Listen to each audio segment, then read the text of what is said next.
Doing? My name is Robert Washington. I'll be your instructor for the day. The Penn State University Workforce Education and Development Lesson Plan outline for lesson plan number 8. What our program title is Introduction to Power Driving, which is somewhat of a picture you can see in the background. Some of the occupation and the course for the power driver in heavy highway bridge building is you're going to be working outside. It's going to be a little physical. Can't be off task. You really need to stay focused with what's going on. You got the major division, the job, actually the power driving, bridge building, and dock wharf building. You know, that work is done with power driving equipment, cranes, pressurized machinery. You got major divisions, and you got the lesson title. The title I prefer as a power driver is Deep Foundation, Foundation Types, and the installation of the pile. You got our lesson objectives and the conditions. The conditions meaning weather, ground, wind, rain. You know, you're going to be working in all kind of elements because you're going to be working outside, installing power. You got the heavy equipment required for installation. Some of the equipment is pressurized machines. You got hydraulics. You got oils. You got grout, concrete. You got steel. You know, some of the working platforms. You know, you need to understand what a working platform is when you're working around cranes. The PPE, the personal protective equipment required. You know, you got to have a hard hat, safety glasses, gloves. You know, you want to make sure you have steel toe boots on. Yeah, most of the work you got to go up. You have to wear a lanyard, and you got to make sure it's attached. You want to make sure you read all your labels and make sure that you stand within the guidelines. Well, because you're going up, and you're going to be working around a lot of things. One of the things that's going to be around you at all times is power lines. So you need the power lines training. You need to know how many feet set back you need to be from the power line, so hazards like that doesn't happen. You got the performance. Performance falls on the education and experience of the trade. In order for you to be a journeyman power driver, you'd have to go through at least a 4-year apprenticeship program to understand what's necessary and what's required to be a journeyman power driver. And the skills required, you know, some of the skills that are required is the rigging, the knowledge, the cables, the braking strength, team building. Team building is important, you know, because you have to have a team to be able to perform that kind of work. You know, one man can't do it by himself, so he depends on his team. You got the safety training. Safety is number one. One thing goes wrong in a power driving outfit or a power driving job, it's catastrophic. You know, you might not come back from it. You got the equipment training. You know, some of the stuff you see here is pressurized, it's heavy duty, everything's weight, pounds, tons. So you need to know that. You need to know what kind of equipment that you're going to be working around. So, you know, that you have some kind of knowledge that you don't get into pinch points and things like that that could hurt you. You know, you got the scope of work, and knowing the scope of work, being on the same page, being briefed on what you have to do as a power driver and on a power driving job site. And my knowledge and working in the field and also being in the classroom, I make sure that everybody understands that there is challenges and there are going to be tasks on a job or in the classroom that must be understood and overcome, and that we continue for success in the program and with the job site for the contractor. And staying on task, that's a big thing. You know, no distractions. Everything goes on here. You keep your personal problems, you know, outside.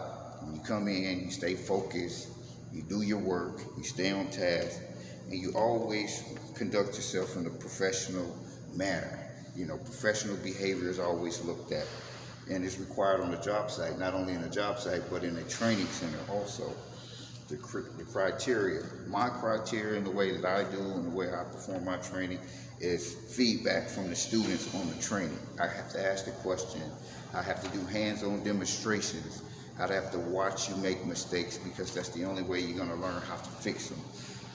Some of the things that I will do will be written tests. You know, I give you a written test, a chapter review, so you can it'll challenge your thinking and make sure that it's retained. So when I ask you another question, or you're on a job site with a superintendent or a foreman, and they ask you something, I want you to actually understand what they're telling you to do and the knowledge of it.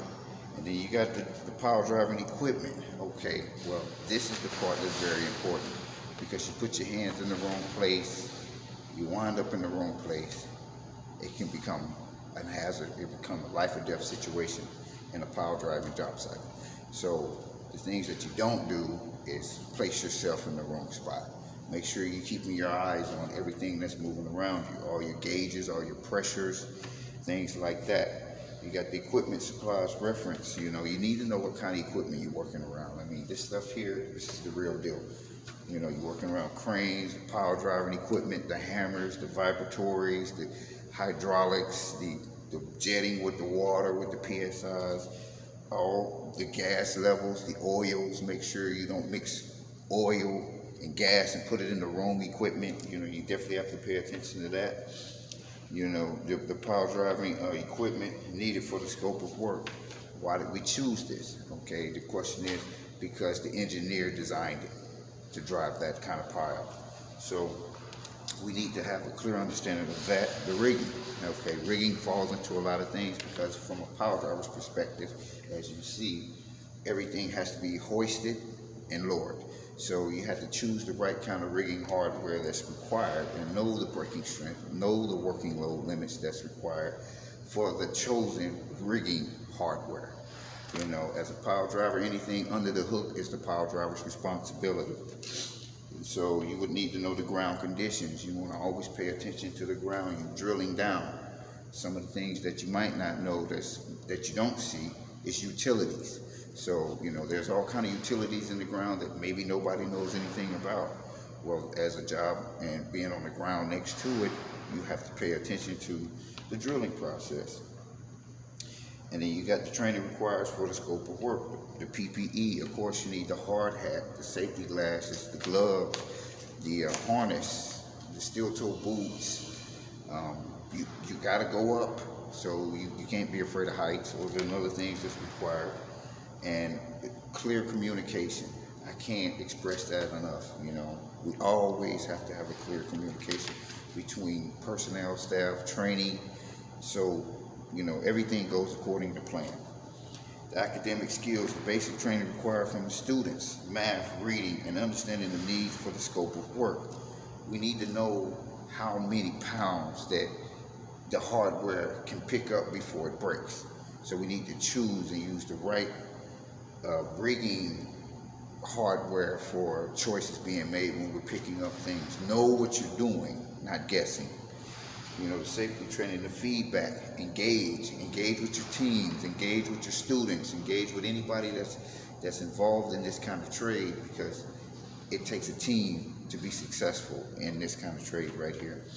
And myself and my knowledge of just doing power driving for, I don't know, all my life almost, you know, you have to give examples. You have to lead by example. Okay, well, let me do a couple demonstrations so you understand, right, what it takes to do it and why. Why I chose this. The reason why I chose this is because it fits the job site. It fits the process of rigging it, picking it up.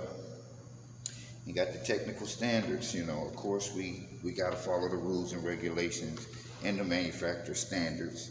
You know, we can't just take it upon ourselves and just choose to do something and it's not in the standards from the manufacturer. You have that safety training required. OSHA is always involved in any job site process, because safety is number one on a job site. You know, you got to follow the rigging hardware required, understanding the heavy equipment, understanding what it does, why it do what it does, and how to use and work around it, right? You know, moving on, the hazards on the job sites. You know, you got the trips, slips, and falls. You got the pressurized gauges. You got pressurized lines. You got certain kind of material that you could be allergic to. So you need to educate yourself and go into those safety data sheet folders and understand what kind of chemicals that you actually could be allergic to. You can have some kind of reaction to it. You got the pressurized hazards. You got understanding the working condition involving water. Sometimes as a power driver, we work on barges, and you know, some of the work is in the wetland and on the wet face of a job. So that calls for, you know, specialized training. You need to know how to swim. Some instances you need to know how to dive. And going a step further from the diving, not only diving, but you have to know how to work in the water. So these are things that you need to know. And requires the heights and falls. You know, anything over certain feet, you got to be attached to something. You know, it's for your safety. In the introduction, you know, you engage. I engage with my crowd. I engage with my crew, my students, and you know, I just tell them what our objectives is and our performance, why we choose the pile, the knowledge of why the pile is used, explains the installation of the pile, how we put it in, and why it support what it support, and explains the equipment required for installation. Definitely letting you know that, you know, it's more than one piece of equipment we're going to use to do the power driving process. And of course, we want to watch a couple videos and, you know, break down some of the videos and have breakouts and kind of explain some of the things that you see and why you need the training that you need. And it's ongoing. It's not just taking a 4-year program. It's continued education, because every scope of work is a different challenge. And as time goes on, you have to upgrade your skills, you have to upgrade your knowledge, and to do this trade is ongoing. Especially in the bridge building and the heavy highway equipment, you're going to be working in environments and with people that it's going to be challenging at times. That's why you have to practice professional behavior and listening and being engaged, and just all around team building. You know, it's not as easy as it seems, because it takes a while to get that kind of knowledge to do this kind of work. Because when we're working, we don't mean to be aggressive, but the work make you like this.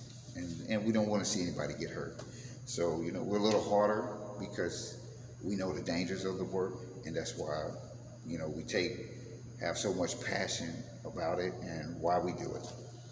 And just to wrap it all up in this lesson plan and subject matters, the key points of the skills is know your hardware, know your rigging, watch your platforms that you're working on, know your equipment, know that you have to have the PPE necessary, the hard hats, the lanyards, everything that you need to know there. Explain why clear communication is so important, and why is it so important to the trade, because, you know, we need it, and why it's important on a job site, because clear communication injuries and incidents, we can avoid some of those if we just have a clear understanding of one another, and that we work with each other.